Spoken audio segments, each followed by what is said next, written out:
पावसाचो गोंयभर खवदळ, रस्ते उदकापोना, बेतला बायल गेली व्हावून, सोद मोहीम चालू।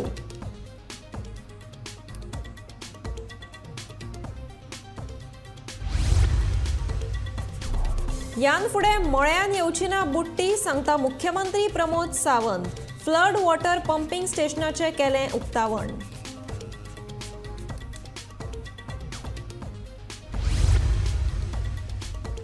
उटंगाराच्या पावसाक लागून बाणावले हुंवारा वरवीं स्थिती, आमदार वेंझी वेगसान केली पळोवणी।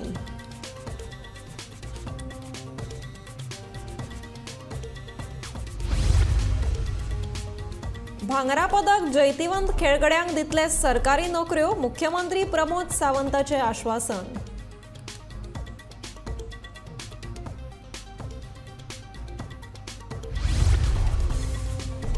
मेर्शे कदंबा बशीक अपघात, काय प्रवाशी जखमी।